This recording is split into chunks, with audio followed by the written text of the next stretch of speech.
Padre amado, te damos tantas gracias, Señor, por este tiempo especial.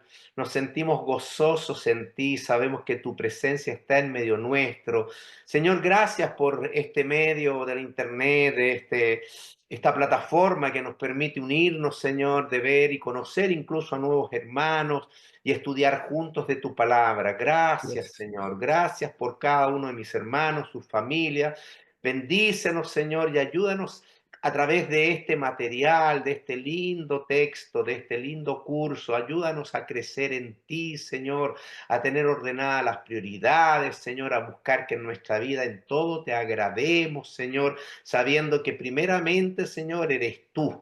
Porque como decía el apóstol Pablo, para mí el vivir es Cristo. Sabemos que el morir también es ganancia, porque tú nos has prometido vida eterna. Así que, Señor, qué gozo más grande poder estar contigo, con nuestros hermanos y ponernos bajo la dirección de tu Santo Espíritu. Señor, renueva a nuestro pastor en fuerza, en sabiduría, ánimo, Señor, para compartirnos esta linda lección. Bendícenos en el nombre de Cristo Jesús. Amén.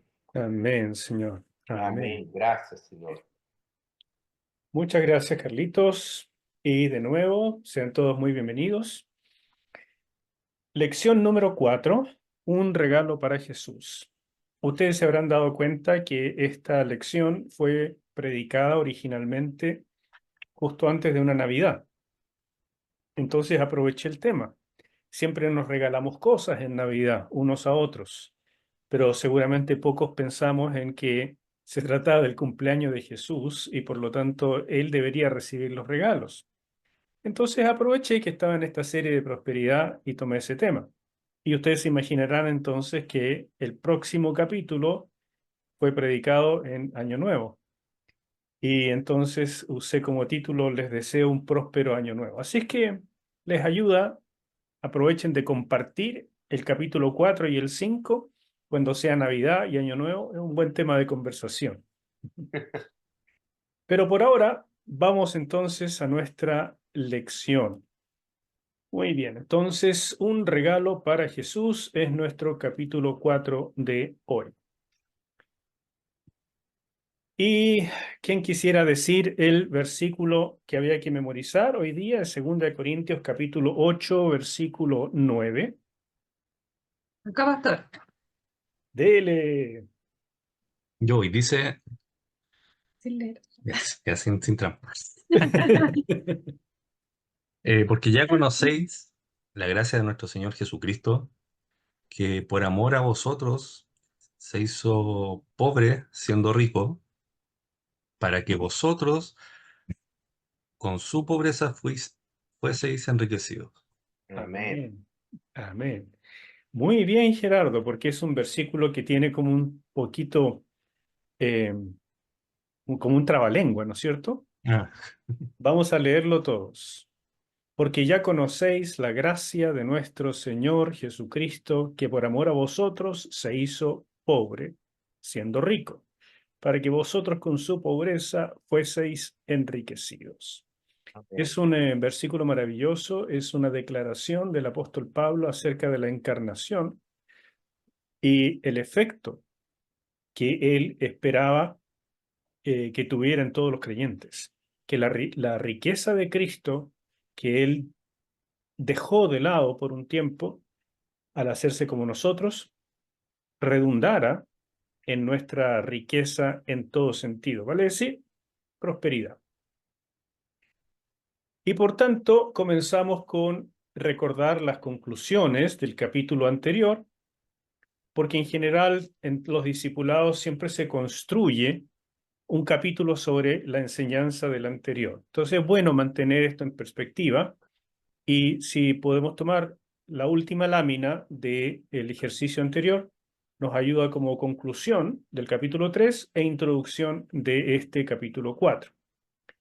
Cada creyente vivirá su propia peregrinación, pero para vivir en la bendición de Abraham hay que, cuatro cosas. Mantener el para bendecir, o sea, la prosperidad que nosotros buscamos y que todo ser humano quiere de una manera u otra, tiene esta condición. Si no es para compartir, simplemente no, no va a ser lo mismo, no va a tener el propósito divino cuando Él nos entrega cosas. Si quiero recibir, debo estar dispuesto a dar. 2, escoger lo que escogió Abraham, vale decir, el sistema de prosperidad de Dios, en lugar del sistema del mundo al cual estamos más acostumbrados. Y mantenerse en esa fe obedeciendo sus principios, porque cada sistema tiene principios, tiene valores y cosas así. Entonces no es solamente decir yo quiero prosperar en el sistema de Dios. Primero hay que conocerlo y hay que renunciar a lo anterior, a lo conocido, y asumir lo nuevo. 3, aprender a regresar a la bendición cuando erramos, porque eso es Amén. parte de la gracia de Dios, que más de una vez nos vamos a equivocar, el mundo nos empuja, nuestra naturaleza nos empuja al sistema del mundo, no al de Dios. Pero gracias sean dadas al Señor que cuando nos equivocamos podemos regresar. Amén. 4, tener claras las prioridades, cultivar la amistad con Dios. Eso es vital. Sin la amistad, sin la comunión con el Señor, bueno, todo creyente, tarde o temprano se enfría. Y se le enfrían los valores, se le enfrían los principios, se enfría el calor de la espiritualidad, se enfría el mover del Espíritu Santo y todas esas cosas hacen que inevitablemente caigamos en lo que no queremos caer, pero lo vamos a hacer porque es la tendencia humana natural. Teniendo claro todo este bagaje que estamos empezando a construir, bueno, ahora le agregamos el capítulo 4. Y como introducción me gustaría decirles lo siguiente. La prosperidad no se mide por lo que uno tiene, sino por lo que uno da. Ahí tienen un principio bíblico. Ese tipo de cosas hay que subrayarlas, hay que escribirlas en la Biblia, hay que escribirlas en el cuaderno de viaje, hay que hacer una nota y ponerla en el refrigerador. Eso es el uso de los principios que surgen de la Biblia, porque estos principios no están enseñados en la universidad, en el colegio, en las relaciones interpersonales, en el trabajo, en ninguna parte. Pero en la Biblia es muy claro que la prosperidad no se mide por la cantidad de bolsas de plata que usted tenga en la casa, sino por cuánto uno da. De hecho, retener en exceso puede ser el síntoma de una avaricia oculta que termina empobreciéndonos en todas las áreas de la vida. Cuando yo era niño había una historieta de el tío rico MacPato. ¿Alguien lo recuerda? Claro que sí. Claro, porque tú eres de mi edad. Los jóvenes a lo mejor quedaron colgados. No, Pero, pero la nos cosa es que acordamos. el tío rico MacPato era evidentemente un avaro, ¿verdad? Así Y él es. juntaba hasta el centavo que veía en el piso, lo recogía y lo llevaba a su bóveda. Y era divertido hasta cierto punto, uno se podía identificar con él, también aprendía que no había que ser como él. Bueno, esa era parte de la enseñanza de la historieta. Pero lo que trato de decirles acá es que uno, como el tío rico MacPato, puede en verdad llenarse de dinero. Puede, si es hábil, si es inteligente, incluso, por supuesto, si es corrupto también, puede tener una bóveda llena de plata. Pero inevitablemente se va a empobrecer en otras áreas de la vida. Y eso es lo que viene de Dios. Es un mandato de Dios, es un principio, es una ley divina. Si uno no aprende a dar, la prosperidad se transforma en enfermedad en algún aspecto de la vida. Proverbios 11:24 dice, hay quienes reparten y les es añadido más, y hay quienes retienen más de lo que es justo, pero vienen a pobreza. Creo que ese es un versículo que debe ayudarnos a meditar en este aspecto y entender que la riqueza o el añadido que Dios da generalmente viene sin que lo esperemos, mientras la pobreza viene como consecuencia de algo y Dios nos advierte por adelantado que hay cosas que no deben hacerse. Pero aquí hay otro principio. Si la prosperidad se mide por el dar, la sabiduría se expresa en saber escoger dónde dar. Mire qué interesante eso. Si el Señor le ha prosperado, es porque ya aprendió a dar, aprendió a no retener.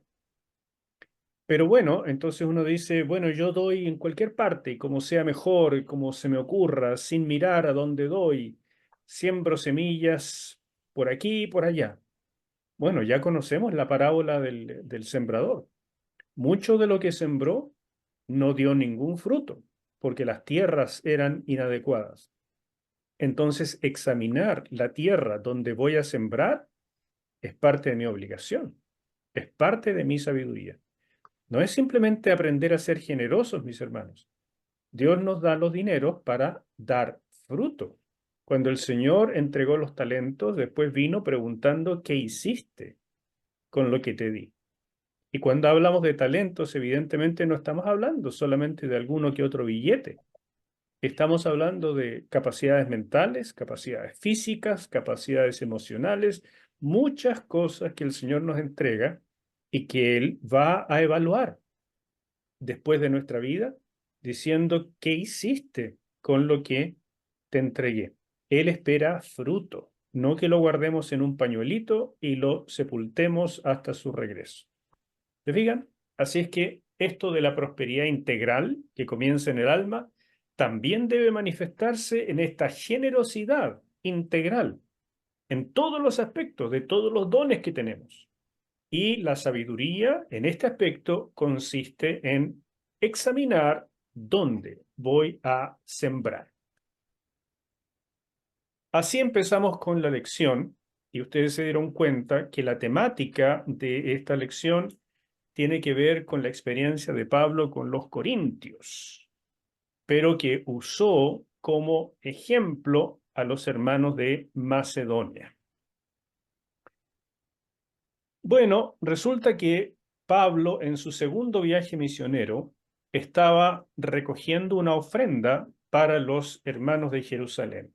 Había una hambruna terrible en aquella época, en general en Medio Oriente, pero a Palestina le pegó muy duro. Eso está registrado en los anales de la historia. Y entonces Pablo comenzó a pedir en las iglesias que él había fundado en Europa, vale decir, en Macedonia y en Acaya, que es lo que hoy llamamos Grecia, empezó a reunir una colecta para ayudar a los hermanos de Jerusalén. Y esa colecta debe haber durado un año, yo me imagino, por lo menos. Y después iban a pasar los diferentes enviados de Pablo a recoger estas cosas, lo que hubieran recogido, lo que hubieran, ¿no es cierto?, ofrendado, para llevarlo a la gente de Jerusalén, que en este caso no era una ofrenda para construir un templo o algo así, no, era en este caso una ofrenda de sobrevivencia. La gente moría de hambre y por lo tanto esto era urgente. Aquí les muestro una foto de una ruina de Corinto. A raíz de la petición de los corintios, Pablo dio la siguiente instrucción. 1 Corintios 16, 2 al 3. Cada primer día de la semana, cada uno de vosotros ponga aparte algo, según haya prosperado, guardándolo para que cuando yo llegue, no se recojan entonces ofrendas. Y cuando haya llegado, a quienes hubiereis designado por carta, a estos enviaré para que lleven vuestro donativo a Jerusalén.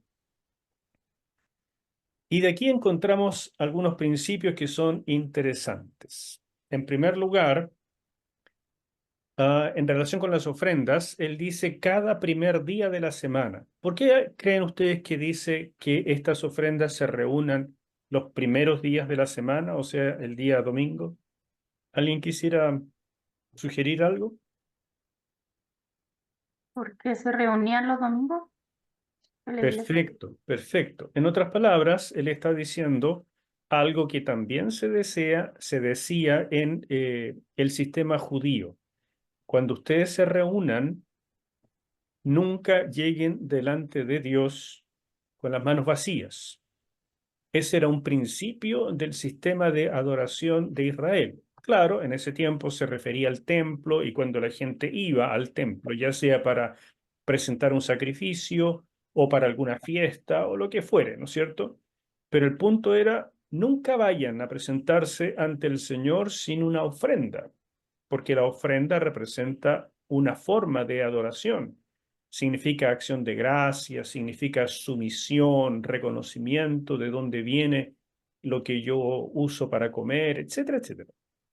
Entonces, el primer principio es cuando ustedes se reúnen. Y claro, los cristianos, aquí nos damos cuenta ya desde muy temprano que la iglesia escogió reunirse los días domingos, porque era el día de la resurrección.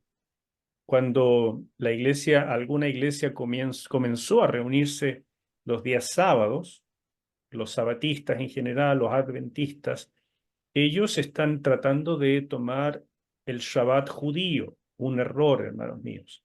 Y también todos los que hoy en día tratan de copiar el sistema judío de adoración y vuelven a las leyes y vuelven al Shabbat, todo eso es un error.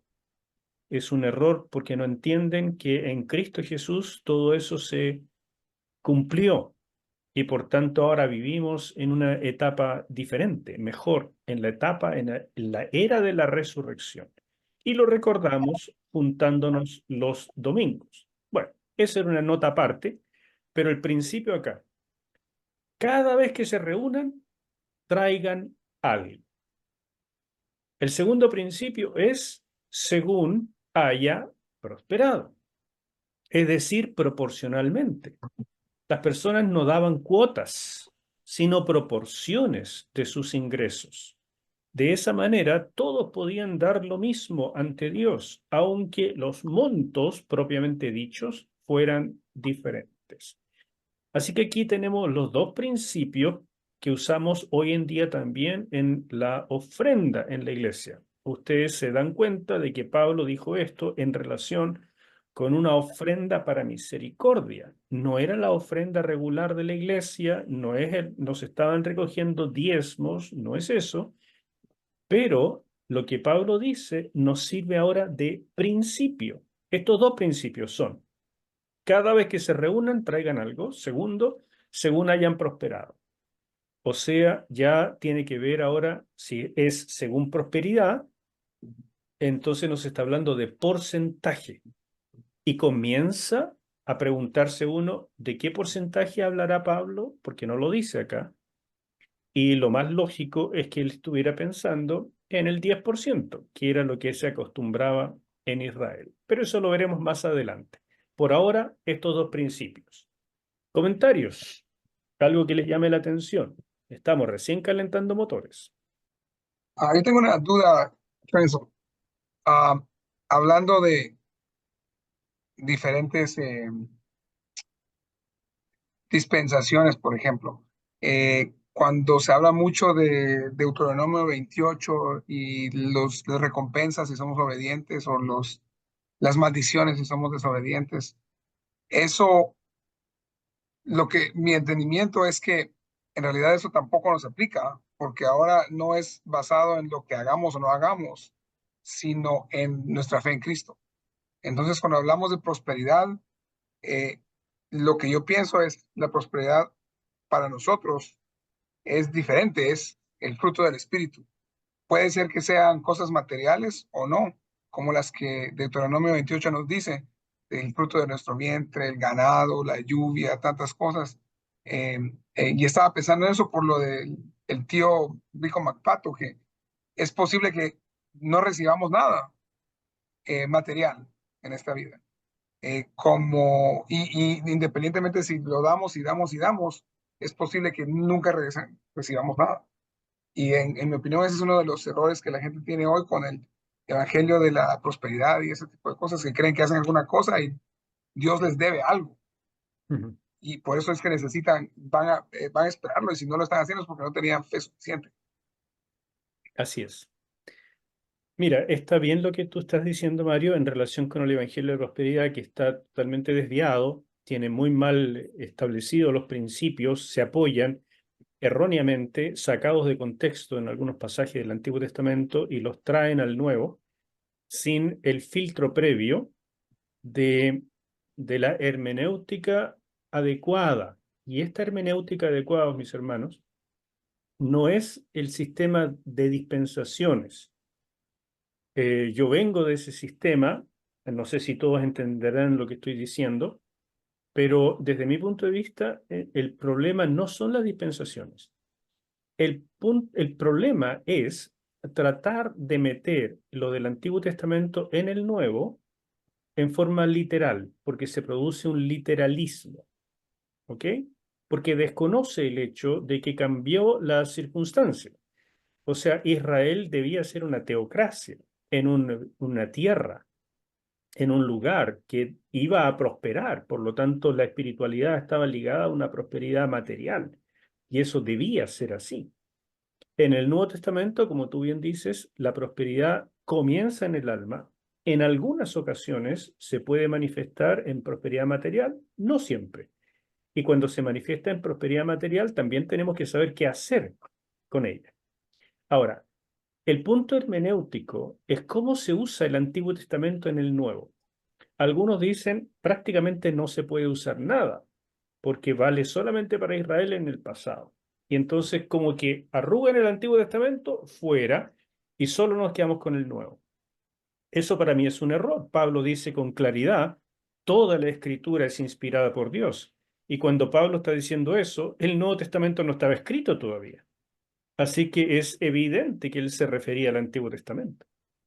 Por lo tanto, creo que la mejor manera de entender esto es que debemos comprender o extraer los principios eternos del Antiguo Testamento y eso aplicarlo a nuestra época conforme lo hicieron los apóstoles que nos enseñan el proceso, el método. Por tanto, muchos principios los vamos a encontrar en el Antiguo Testamento y en la medida que sean principios eternos, los podemos usar en el Nuevo Testamento. ¿Ya? Ahora, cuando algo se transforma en un principio y cuando es una ley que ya quedó obsoleta o cuando es algo que debemos entender socioculturalmente o sociohistóricamente, eso ya es un poco entrar en cosas más finas que tendríamos que ver pasaje a pasaje. Eso es lo que se estudia fundamentalmente en los cursos de hermenéutica, en los cursos de exégesis bíblica. Y eso es lo que a mí más me fascina de trabajar la escritura, pero claro, nadie nace sabiendo esto, requiere un poco de tiempo. No sé si te ayuda lo que te digo, pero es básicamente por ahí que hay que entender que el Antiguo Testamento no se aplica literal al Nuevo, pero sí es completamente válido, es palabra de Dios. Amén. Sí, total. Gracias. Ok. Bien, seguimos un poco y si alguien tiene una pregunta o algún comentario, siéntase en libertad de participar, por favor. Uno se pregunta, porque si lee el pasaje de, de 2 Corintios 8, ¿verdad? Mm. El que estábamos acá, ¿verdad? Comienza en 1 Corintios 16, donde les pide la colecta, pero después en 2 Corintios, sobre todo el capítulo 8, se produce este asunto. Y de pronto Pablo comienza a exhortar a los corintios, porque como que dejaron de ofrendar, se detuvieron la ofrenda. Y una de las preguntas que se hace todo el que trata de entender la segunda carta de Corintios es, ¿qué fue lo que detuvo a los corintios? Que iban tan bien, iban como avión, porque ellos le rogaron a Pablo poder participar en esta colecta. Y de pronto se detuvieron. ¿Qué dicen ustedes? ¿Que alguien tiene alguna sugerencia? ¿Qué es lo que detuvo a los corintios?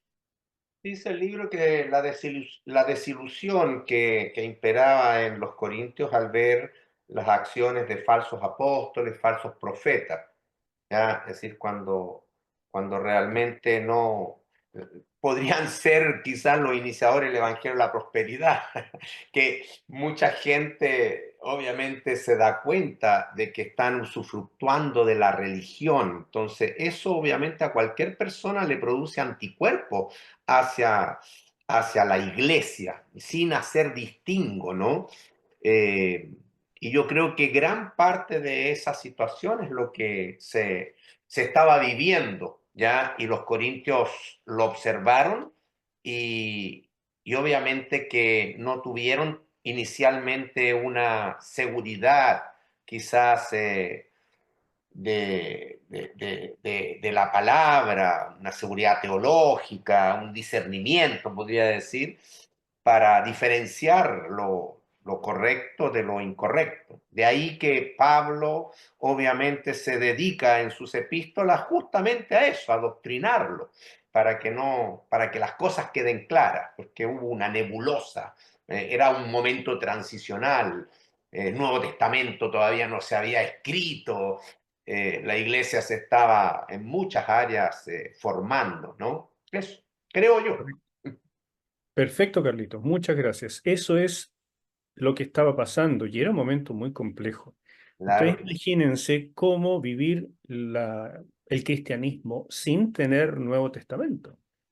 O sea, estas personas se convirtieron por un par de predicaciones de Pablo, lo tuvieron allí predicando más o menos 2 años en Corinto, un poquito menos, pero eso era todo. Después le llegaba una carta, 2 cartas. En realidad a Corinto, perdón, llegaron 4 cartas. 2 de ellas se perdieron y quedaron 2, que son las que tenemos en el Nuevo Testamento. Y de repente Pablo dice, mire, otras cartas que he escrito a otros lugares, traten de hacerlas circular. Entonces la gente las copiaba y las llevaban a otras iglesias, pero probablemente no se había escrito todavía ningún evangelio. Piensen que las cartas a los Corintios se escribieron más o menos en el año 50, por ahí, entre el 50 y el 54.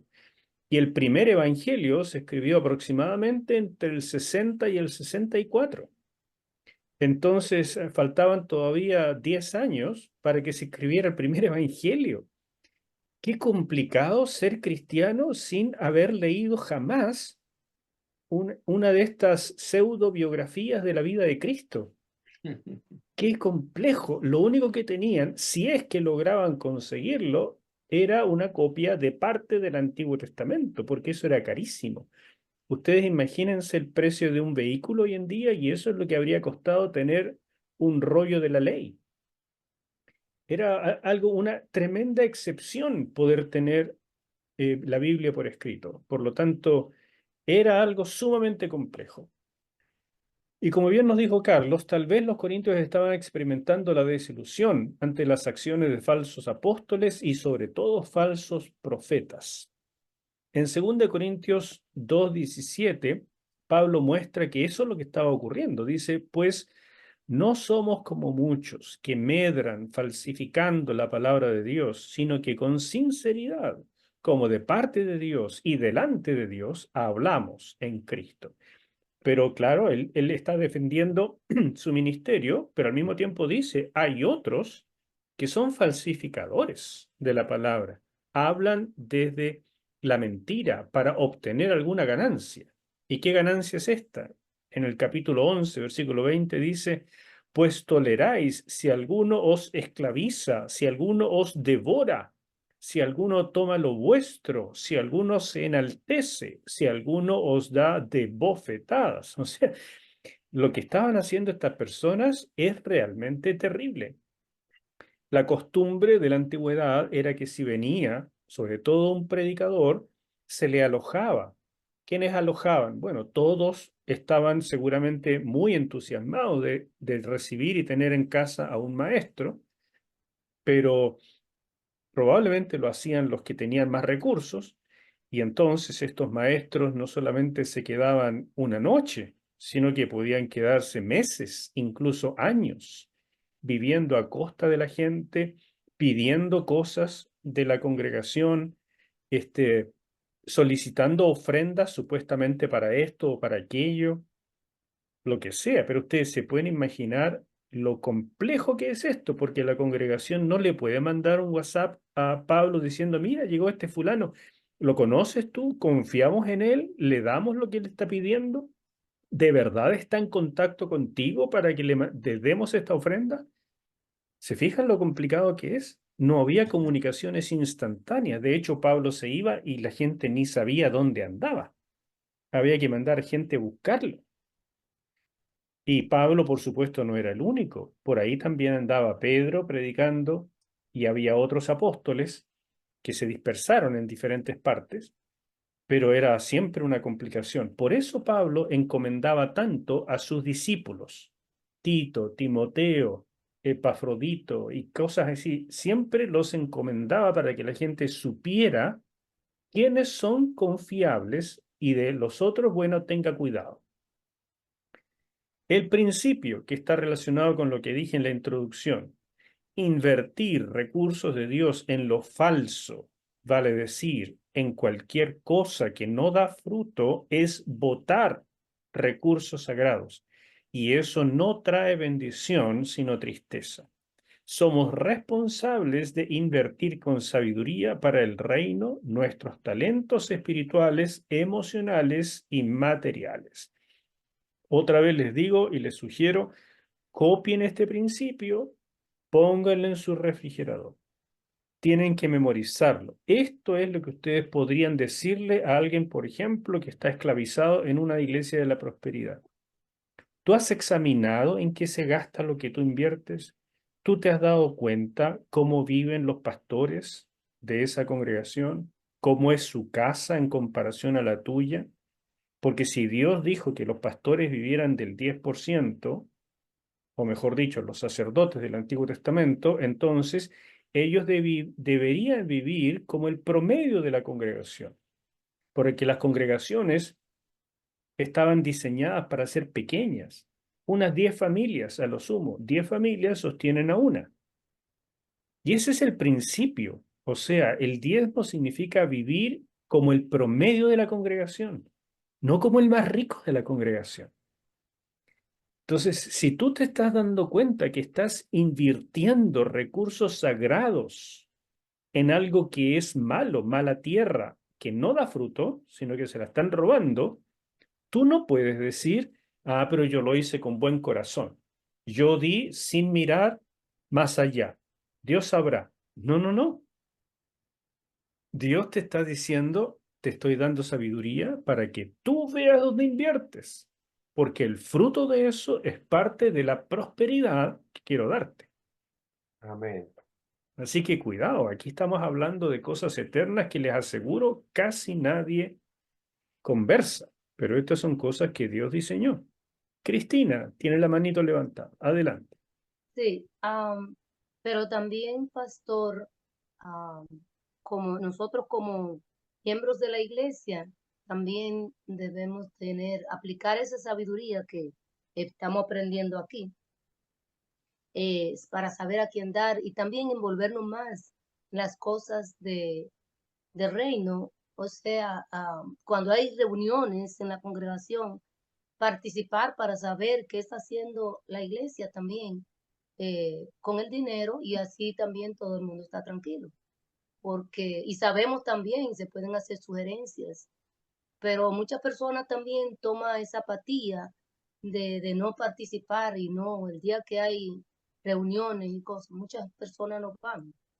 Pienso yo que también eso incide mucho en que las cosas muchas veces cogen por otro camino también, porque hay Sí, poco a poco tiene razón.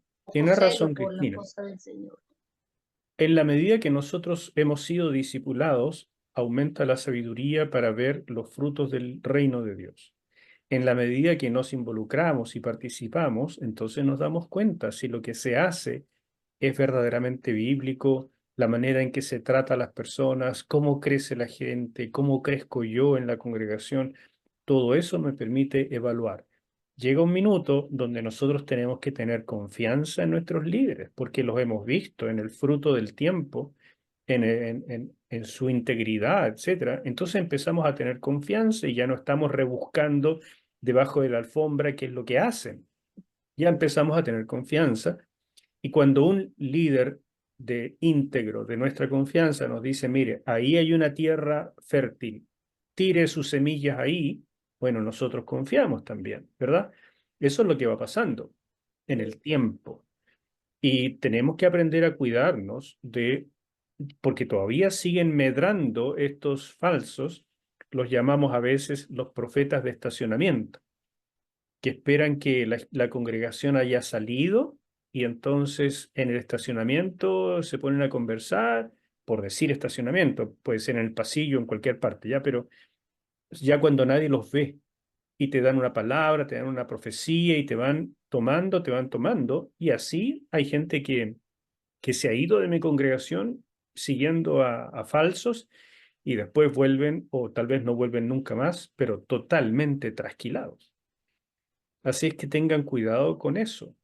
Eh, yo soy muy cuidadoso en no permitir que nadie llegue a la congregación pidiendo alguna ofrenda. No, primero ese ministerio que quiere pedir algo tiene que pasar por mí, yo lo investigo y entonces permito si se va a pedir o no ofrenda para tal o cual cosa, para proteger a la iglesia. Otra cosa que le digo a la gente es que si hay alguien que está pidiendo plata prestada a la congregación, a las diferentes personas, me lo digan. Entonces, si yo me doy cuenta que alguien está pidiendo a este otro, entonces yo empiezo a darme cuenta que ya hay una especie de costumbre y puede ser que me meta diciendo, hermano o hermana, sabe que esta costumbre que usted tiene no está bien y debe parar. Y así hemos incluso visto personas que han salido de la congregación. Me acuerdo un caso específico donde intervino también mi hermano Carlos. Así es que pasan estas cosas. Paulina, tienes la manito levantada. Quería hacer una consulta. Lo que pasa es que en el Antiguo Testamento se usaba cosechar 6 años y hacer descansar un año la tierra. ¿Eso tiene alguna incidencia también en la prosperidad? Sí y no, Paulina, pero eso es un principio del Antiguo Testamento que seguramente vamos a tocar más adelante cuando lleguemos a las ofrendas y el diezmo. Pero tiene que ver en general con todo el principio del Shabbat, porque el Shabbat no era solamente un día a la semana, el día sábado, sino que también era el año sabático que tú estás mencionando, un año cada 7, y por supuesto el año de jubileo, después de 49 años, el año 50 era de jubileo. Todo eso es un cúmulo de enseñanzas que tienen que ver con el principio del reposo. Eso es muy antiguo testamentario y debe traerse al Nuevo Testamento en forma de principio. Porque si no, ¿qué sacaríamos nosotros con tratar de observar el año sabático si no tenemos terrenos agrícolas? No tendría un sentido muy práctico, ¿no es cierto? Entonces tenemos que encontrar el principio.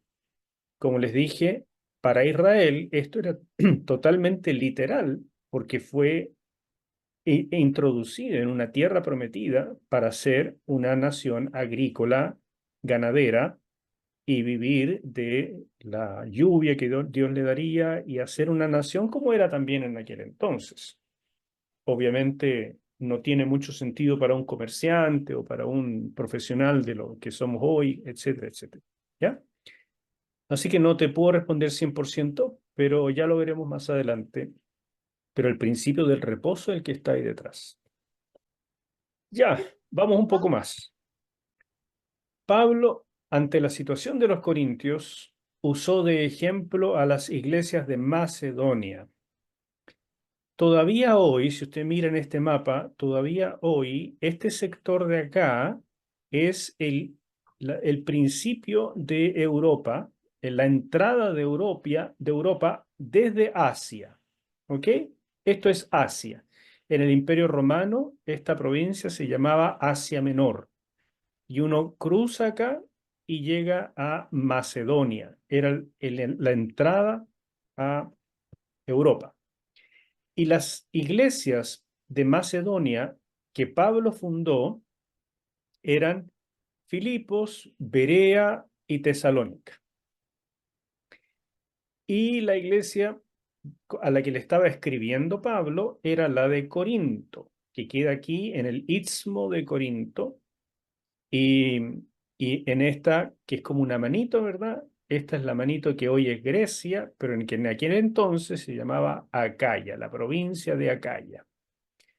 Bueno, entonces estos son los hermanos de Macedonia. ¿Quién quisiera leer? Lo tienen en el libro, también lo pueden ver en la Biblia, por supuesto, pero en el libro están escritos estos versículos. Entonces, me gustaría que alguien me pudiera leer estos versículos de Filipenses, otra persona, estos de de Tesalónica, primera de Tesalonicenses, quiero decir, y después seguimos con estos de acá. Ujú. ¿Quién me quisiera leer estos primeros? Yo, Filipenses 1, 29 al 30. yo puedo leer el primero, Filipenses 1, 29 al 30. Adelante. Porque a vosotros os es concedido a causa de Cristo, no solo que creáis en Él, sino también que padezcáis por Él, teniendo el mismo conflicto que habéis visto en mí, y ahora oís que hay en mí. Muchas gracias.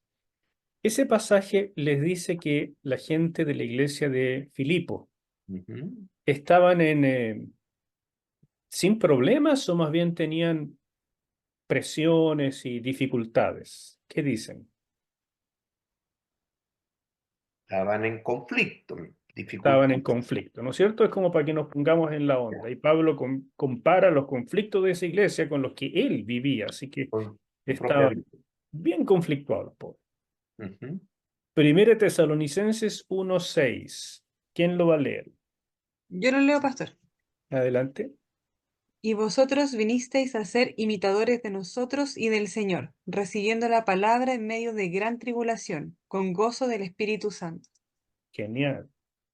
Así que ellos también, fíjate, están cerca estas dos iglesias, los de Filipo y los de Tesalónica, y las dos iglesias recibieron con mucho gozo la palabra que predicó Pablo, pero de inmediato comenzaron a vivir situaciones bien, bien complicadas. Dice incluso en Tesalónica, gran tribulación, o sea, la estaban pasando mal.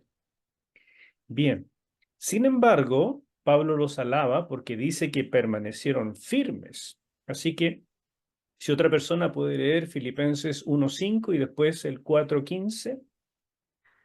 Por vuestra comunión, esto es Filipenses, sí, por vuestra comunión en el Evangelio desde el primer día hasta ahora. Muy bien. ¿Y ¿Sí? Filipenses 4:15? 4:15 dice, y sabéis también vosotros, oh filipenses, que al principio de la predicación del Evangelio, cuando partí de Macedonia, ninguna iglesia participó conmigo en razón de dar y recibir, sino vosotros solos. Muy bien. Así que Pablo está alabando a los filipenses porque les dice, ustedes han mantenido la comunión en el Evangelio a pesar de las presiones y de las tribulaciones. Y en el 15 dice, no solamente se han mantenido firmes, sino que mientras otros se hicieron los lesos, ustedes me han mandado ofrendas. Ustedes han sido los únicos que me han ayudado a sostenerme en esta situación tan complicada. Y Pablo en ese momento que le escribe a los filipenses, él estaba preso.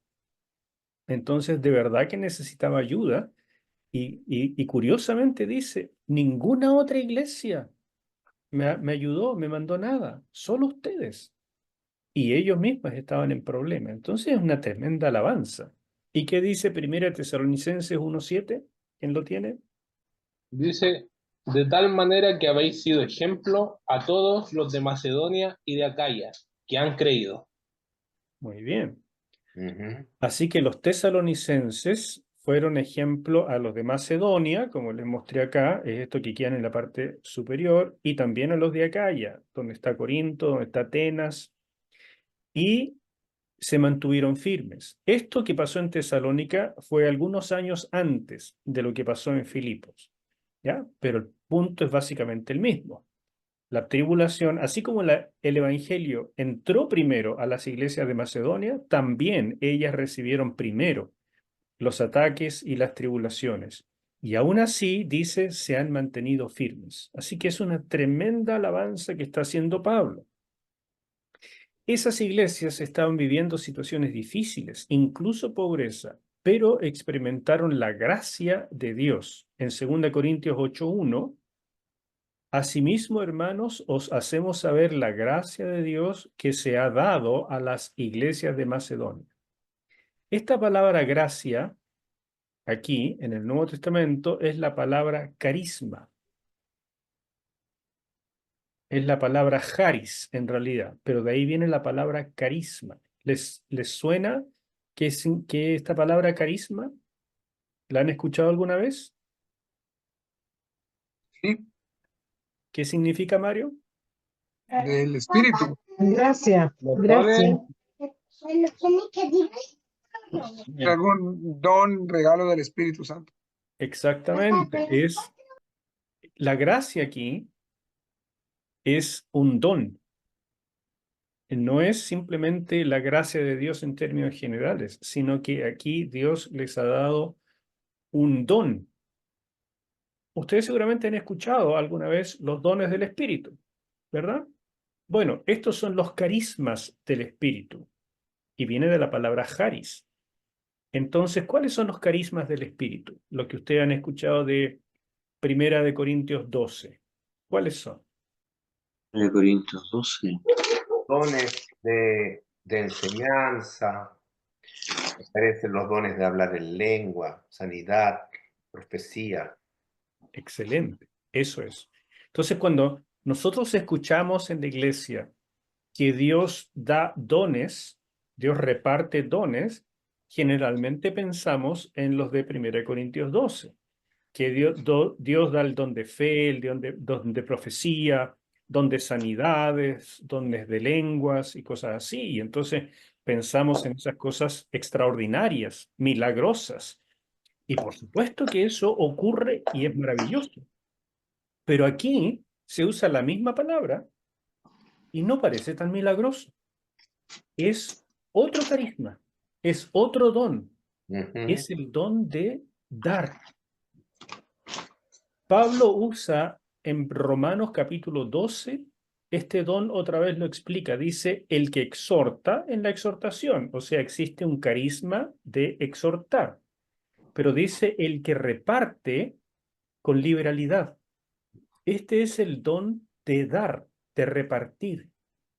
Es una persona que es capaz de dar con una generosidad, una liberalidad que finalmente se queda sin nada.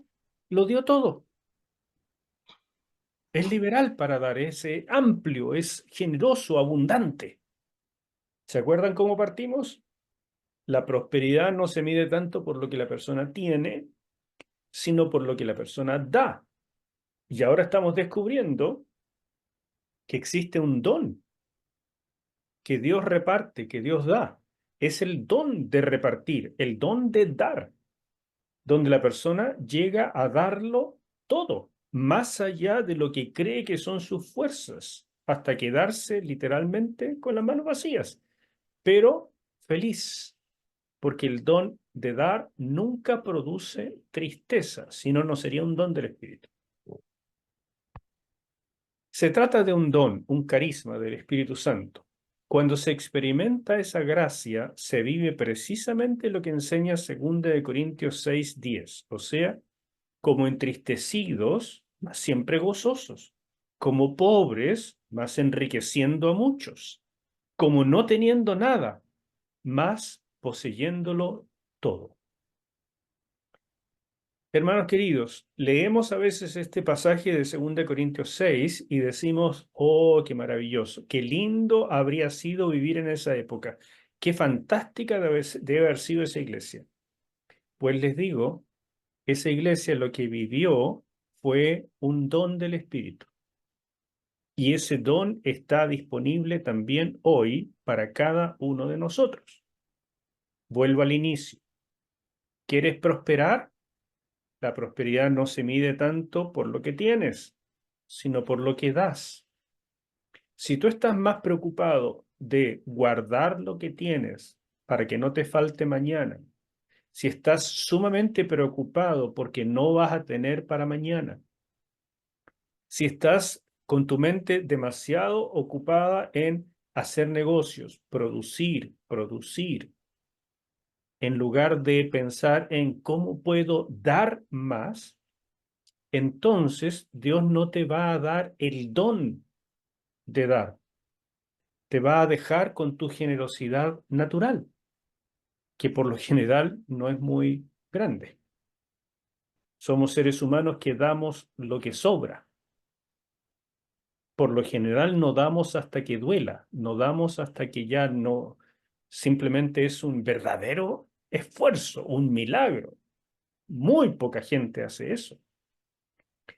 Pero cuando se experimenta el don de dar, entonces ocurre lo que dice aquí, como entristecidos, mas siempre gozosos, como pobres, pero enriqueciendo a muchos, como no teniendo nada, pero con esta convicción en el corazón, lo tengo todo. Esto, hermanos míos, no es natural. Por eso les digo, esto es un don del Espíritu. Si tú me dices, a mí me encantaría el don de lenguas, pero no el don de dar, precisamente por eso no te viene ni uno ni otro. Porque el Espíritu Santo está buscando vasijas donde colocar el mejor aceite. Y ese aceite del Espíritu en algunos momentos se va a manifestar como don de lenguas para una intercesión profunda, en otros momentos como un don de fe para hacer milagros, en otro momento como el don de dar, para suplir, para entregar. Y como vamos a ver ahora, este don no solamente es dar cosas, sino darse uno mismo. Y ese es el máximo de los dones espirituales. Darse uno por completo. ¿Me van siguiendo cómo se va hilando el tema de prosperidad acá? Al final estamos pidiendo por algo milagroso. Aquí tienen algunos ejemplos bíblicos de este don de dar. Por ejemplo, la viuda que ofrendó las 2 últimas blancas que tenía. ¿Quieren saber cuánto valía una blanca? Fíjense que el sueldo de una persona en un día de trabajo, y estoy hablando de un obrero, era de 1 denario. ¿Ok? En 1 denario cabían 128 blancas. O sea, a ver, digamos, ¿cuánto sería el sueldo de una persona en un día? Aquí en Chile, para redondear una cifra, ya 50.000 pesos, o sea, unos $50 en Estados Unidos. En Estados Unidos eso a lo mejor es muy poco, para acá en Chile no es tan poco. 50.000 pesos, $50. Eso divídalo por 128. O mejor, para hacerlo más fácil, ya dividámoslo en 100. ¿Cuánto queda? 50.000 pesos dividido en 100 da 500 pesos. ¿Estoy bien o no? 500. Muy bien. 500 pesos. Eso es lo que dio esta señora. Y no solamente dio 500 pesos, que para nosotros es verdaderamente muy poquitito, son más o menos 50 centavos de dólar, sino que es todo lo que le quedaba. Aquí en Chile eso no alcanza ni siquiera para comprar un pan, pero es todo lo que le quedaba. Ahora la gran pregunta, ¿ustedes creen que esa viuda después de dar esto se murió de hambre? Porque era todo lo que le quedaba.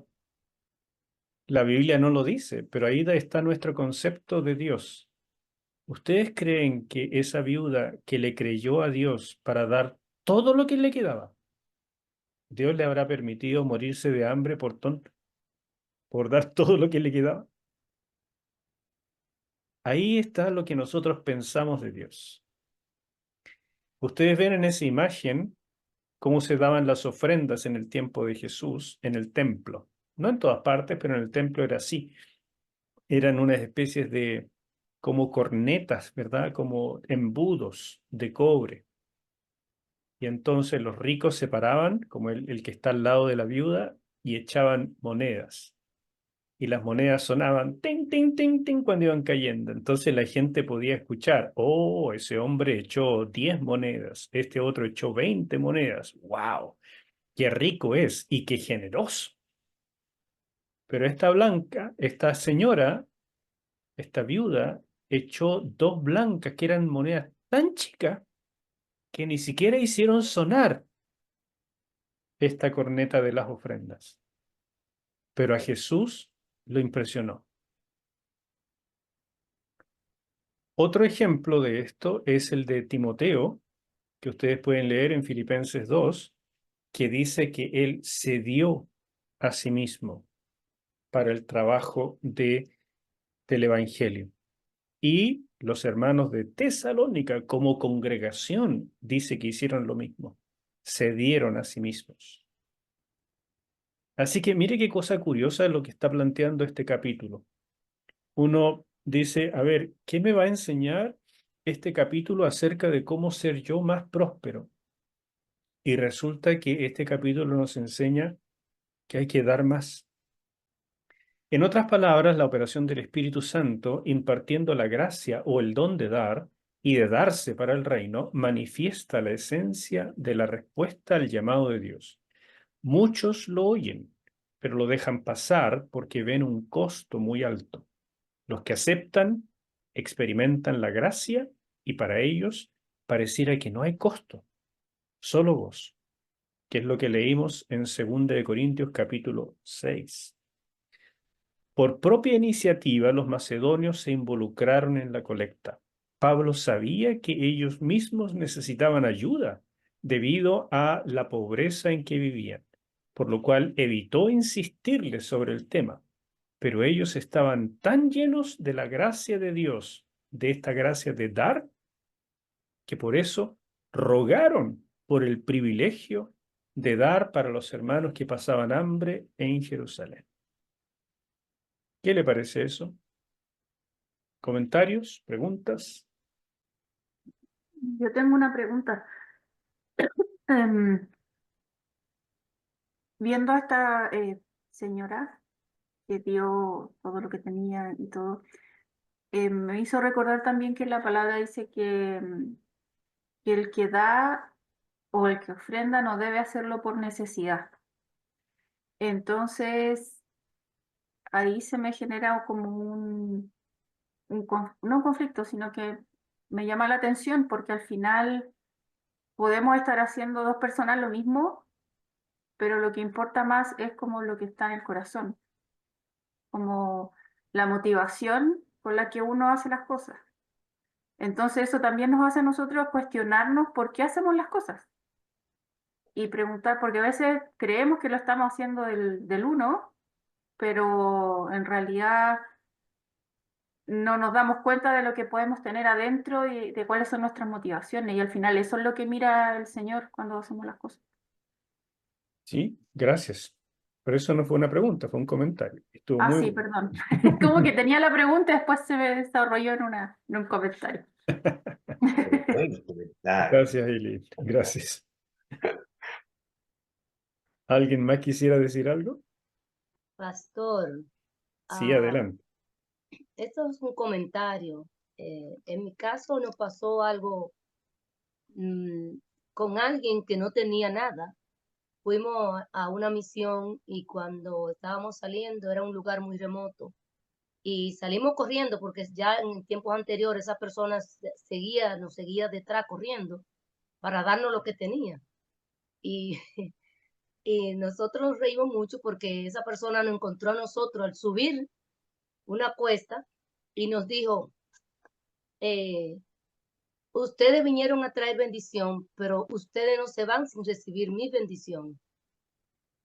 Y a mí particularmente me tocó mucho porque el que no tiene casi nada quiere dar, pero ellos eran cristianos también. Y eso me tocó a mí mucho y me enseñó hace unos cuantos años, como 10 años de eso.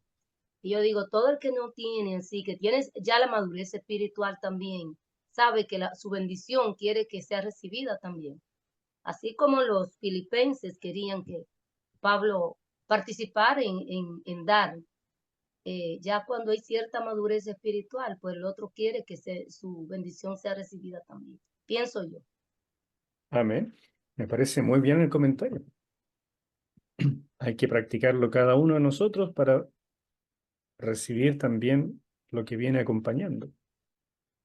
Sí, estuve reflexionando en la pregunta que se volvió comentario de la hermana Eileen y lo que a mí me gusta, lo que a mí me ayuda bastante, debería decir, más bien, es en Estados Unidos existe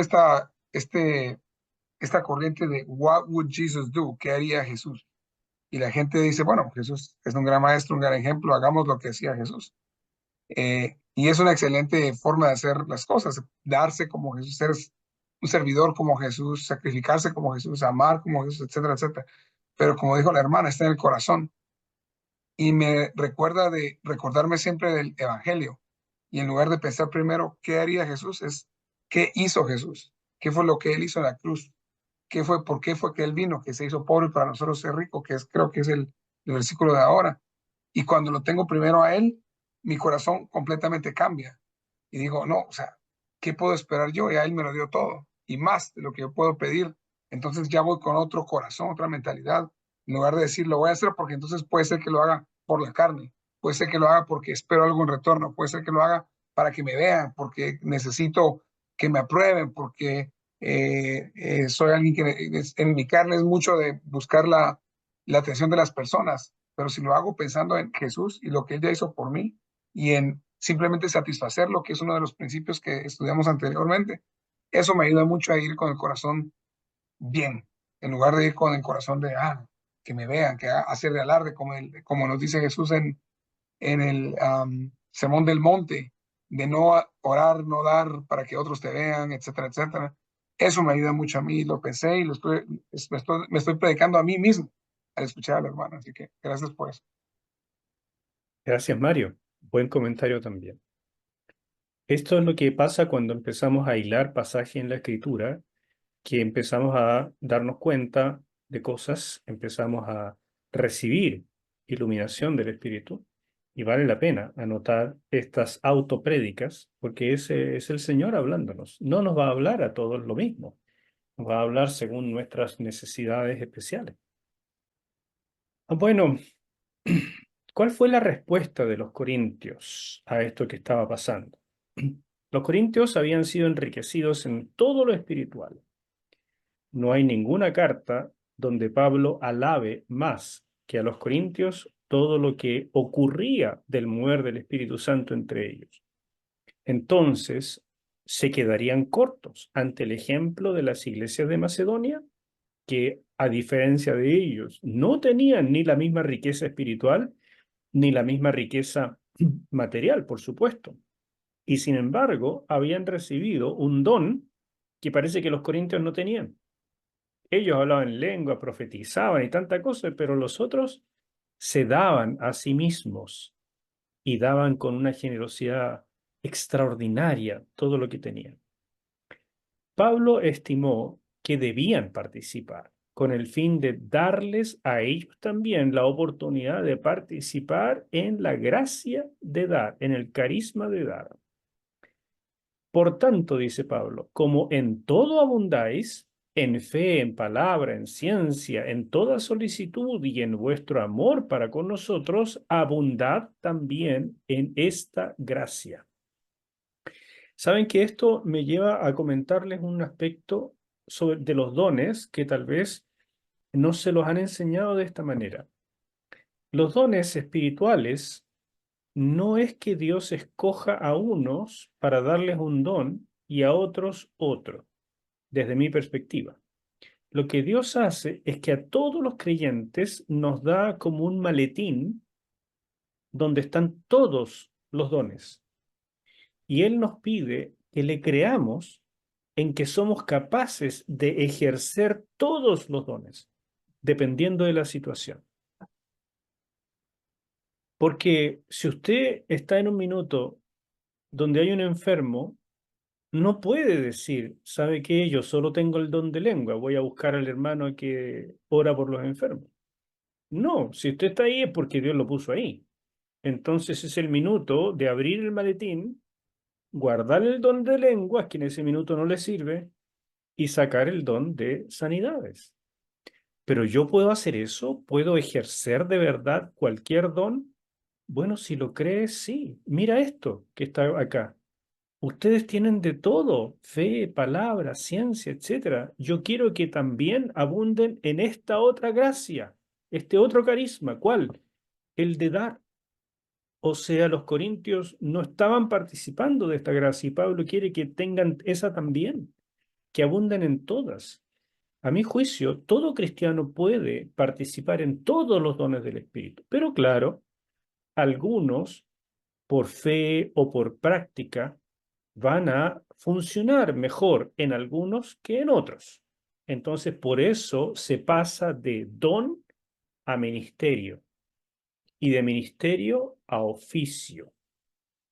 Por ejemplo, está el don de la enseñanza, pero está el ministerio de la enseñanza y está el oficio de maestro.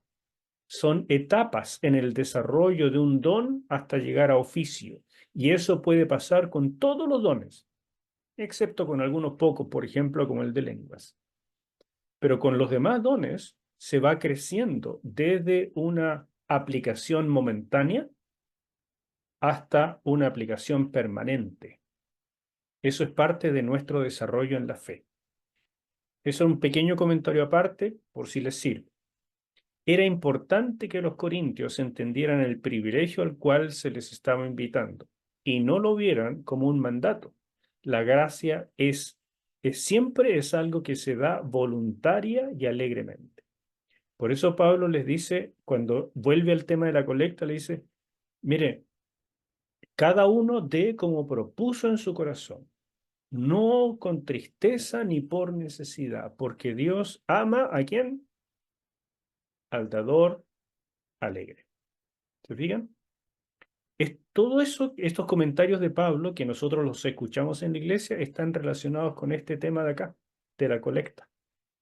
Y nos ayuda para entender valiosísimos principios en todo sentido. En este capítulo, específicamente, que esta gracia, este carisma, es algo que Dios derrama y cuando se experimenta, hay una prosperidad exuberante, una prosperidad de dar, que no parece prosperidad porque no es para mí, es para otros. Pero es que eso es precisamente lo que Dios considera por prosperidad, cuando somos ríos, no charcos. El río recibe y da, el charco recibe y no da nada, por lo tanto el agua se pudre. Tenemos que ser ríos. Esta es la prosperidad de Dios. El río que recibe mucha agua tiene que dar mucha agua. Si no, se transforma en un embudo y puede inundar una región y hacer un desastre. Vamos terminando ya con la clase de hoy.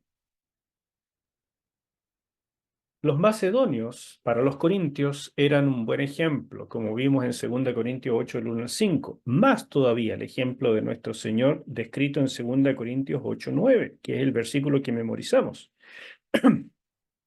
Él, que lo tenía todo, se hizo como nada al asumir la humanidad. Piensen lo que es esto. Este bebito, el creador de los cielos y la tierra, aquel cuya palabra hizo todo. Él mismo es la palabra de Dios, el logos de Dios. Y de repente tenía que llorar para que una señorita de unos 14 años le diera de mamar. Y tenía que llorar para que le cambiaran los pañales. Él, el creador de los cielos y la tierra, y tuvo que aprender a hablar de ellos, aprender un oficio de su padre, a ser carpintero, a clavar un clavo, etc. Él, que creó las galaxias y todo cuanto existe, tuvo que aprender a martillar de su papá. Eso es hacerse como nada, ¿no les parece? Jesucristo se hizo pobre hasta el extremo para enriquecernos sin medida. ¿Cuál es esta riqueza enorme? Nos dio vida y vida en abundancia en esta etapa y una vida eterna sin medida como hijos de Dios. Ese es el enriquecimiento máximo. Y aquel que lo comprende sabe que es rico todos los días de su vida y por tanto deja de buscar la prosperidad en las cosas, sino más bien en lo que da. Ante eso, Pablo le preguntó a los corintios, ¿sería mucho pedirles una ofrenda material para beneficiar a otros que lo necesitan? Note el orden en que se produjo todo esto. Primero, la prosperidad del alma. ¿Son ustedes como los macedonios? ¿Están llenos de este carisma? Es algo del Espíritu Santo. Segundo, darse cuenta en qué hemos sido enriquecidos. O sea, ¿qué tengo para dar? Bueno, todos tenemos lo más importante y que nunca se puede renovar, tiempo. Cuando uno regala tiempo, en verdad regala vida, vida misma. ¿Qué más tengo? Tengo talentos, he estudiado. ¿Qué más tengo? Ah, bueno, a lo mejor tengo plata, o a lo mejor no, pero tengo muchas cosas. Seguro, hermanos míos, tenemos muchas cosas. Cuando la gente viene a la iglesia y me dice, pero pastor, yo no tengo nada que dar, no sé en qué participar, no me alcanza para dar ofrenda, no, olvídese el diezmo, no, eso para... Yo le digo, mire, hermano mío, usted váyase a su casa, tranquilo, aquí no le pedimos nada, váyase a su casa, siéntese, mire su casa, dése cuenta de cuánto Dios lo ha bendecido. Y después me viene a decir si tiene algo para compartir o no. 3, aprender a dar. Es la gracia de dar. Si tú das y te duele, mejor no des. Aprende a dar después de que te has dado cuenta de todo lo que Dios te ha dado, después de que el alma ha prosperado, meditando en lo que Cristo hizo por ti. Ahí da, porque cuando des de esa manera, aunque te quedes sin nada, te vas a llenar de gozo. 4, recibir la prosperidad en otras áreas.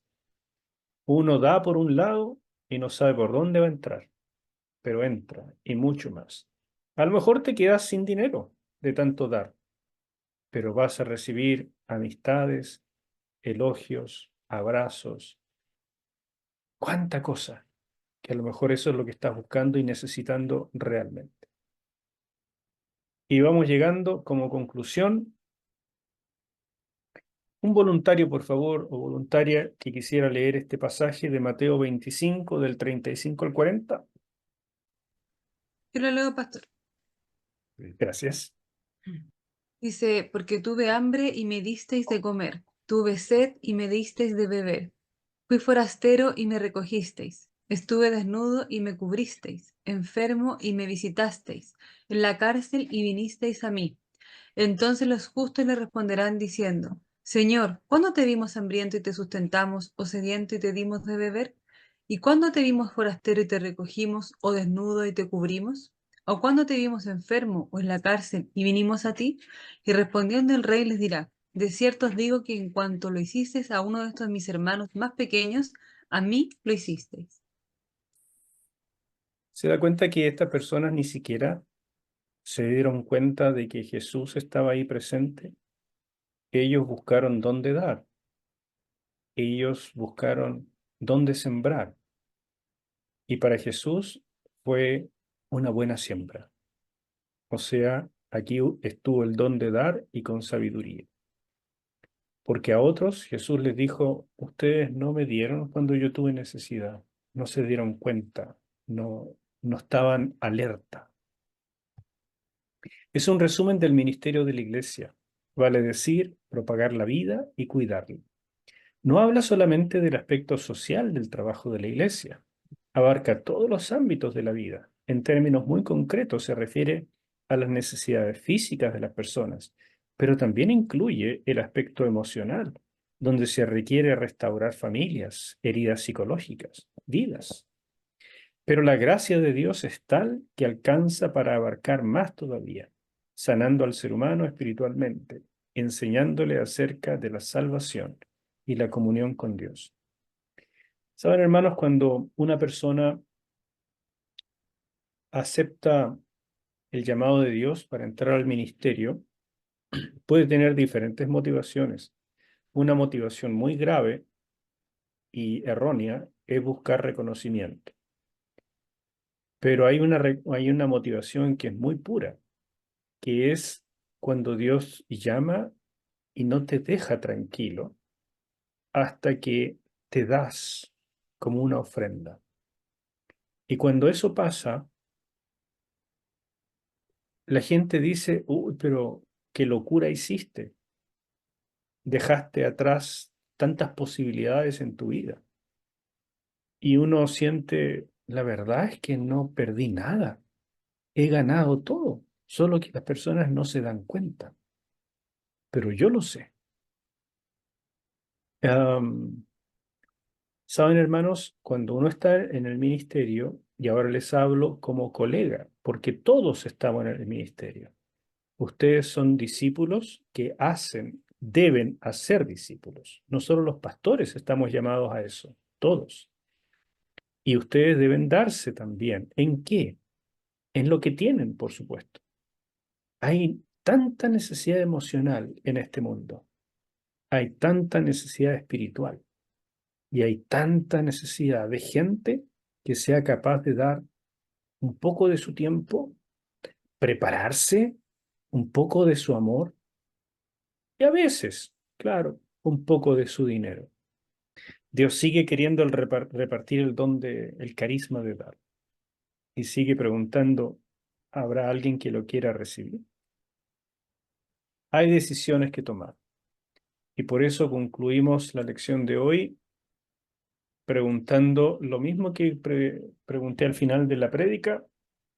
¿Cuántas personas estarán dispuestas a ser canales de la gracia de Dios? Con eso quiero decir, ¿cuántos estarán dispuestos a darse y dar lo que poseen para ponerlo al servicio de Dios, con el fin de que su gracia nos enriquezca y a partir de nosotros alcance y sane a muchos? ¿Cuántos quieren traerle un regalo a Jesús? ¿Se acuerda que de eso se trataba la Navidad? ¿Cuántos se han dado cuenta de que están en deuda con Él, reservándose los talentos espirituales, emocionales y o materiales que deberían haberle dado? Eso es por mi lado. Comentarios, reacciones, preguntas. ¿Algo que decir? Bueno, yo, pastor, solamente un comentario cortito. Yo siempre considero que Dios, a pesar de todo, nos da en abundancia. Yo siempre doy las gracias y siento que Dios ha sido generoso conmigo, independiente de que a lo mejor uno no es millonario ni tiene muchos ceros en las cuentas corrientes, pero obviamente Dios siempre es generoso con nosotros y lo vemos día a día, pues, en en la mesa, en lo que vestimos, en las cosas que vivimos. Y el problema está en que no lo notamos a lo mejor.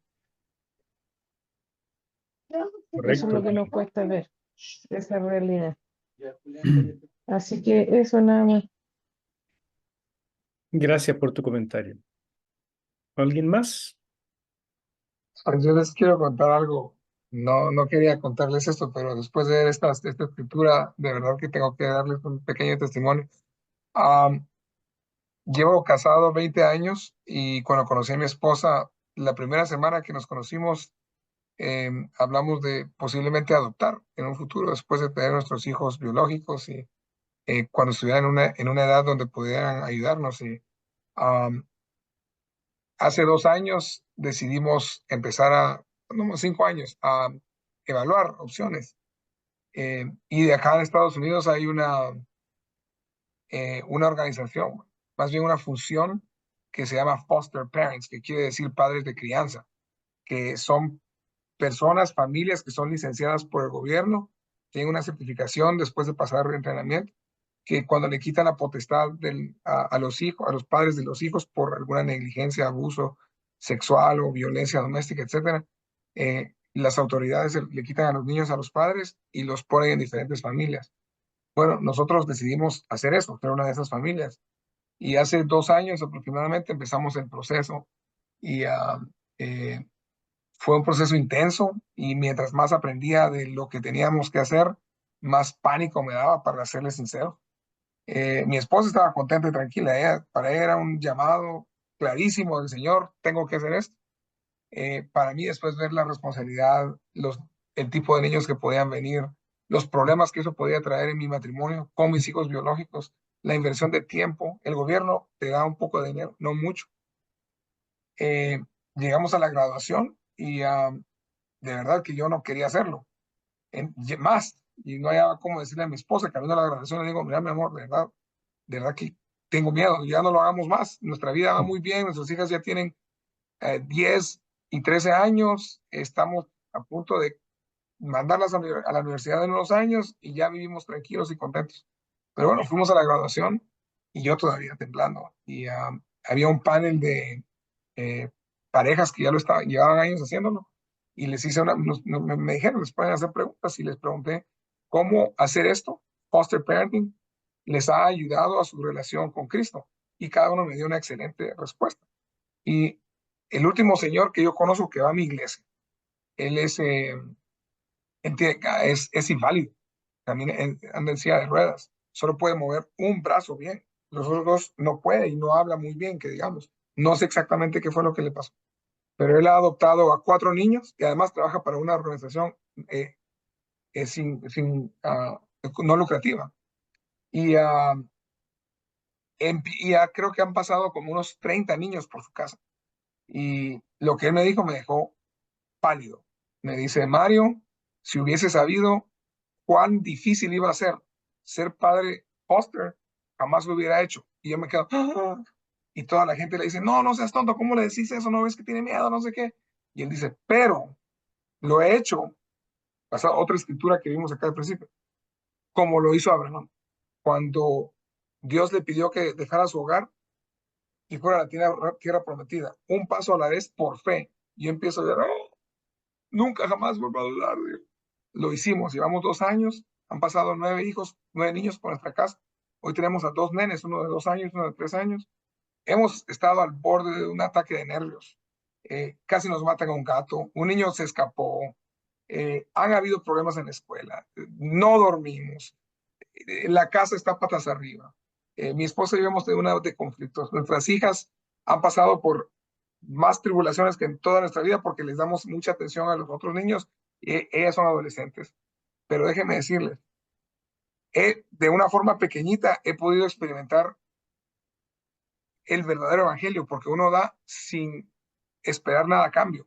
Porque estos niños quizás ni se acuerdan de uno no recibe ninguna recompensa, hasta lo tratan mal a uno, le escupen a uno en la cara literalmente, pero qué recompensante saber que uno está dando y está dando esa gracia. Así que, y uno, increíble, pero a ver si pueden ver la camisa, es una de las playeras, no sé si pueden ver, pero tengo Mateo 25, exactamente, me la puse sin saber que nos la dan cuando somos foster parents, que es precisamente Mateo 25, 35, 40. Así que estoy tomando esta clase y yo digo, no, Espíritu Santo más claro no me puedes hablar. Así que gracias y que Dios los bendiga a todos. Amén, hermano. Gracias por tu testimonio. Ánimo con ese trabajo que de verdad no debe tener mucha recompensa aquí en la tierra, pero mucho en el cielo, sin duda, para esos pequeños. ¿Algún Gracias. último comentario o pregunta antes de que nos vayamos? Qué interesante, Pastor, todo lo que hemos leído primero en el libro y escuchado en el mensaje que usted nos entregó y todo lo que ahora nos comparte. La verdad que es algo que nos llena porque son cosas que uno no conocía, y la verdad que es como tener un nuevo comienzo en algunas cosas en nuestra vida de fe. Así que, por mi parte, muchas gracias por el tiempo y por todo lo que nos ha ido enseñando. Amén, hermano mío. Un gran placer. Todos estamos creciendo juntos. No saben la cantidad de veces que he enseñado este libro, y cada vez que lo hago digo, qué cosa más entretenida. Son cosas que, bueno, ocurren.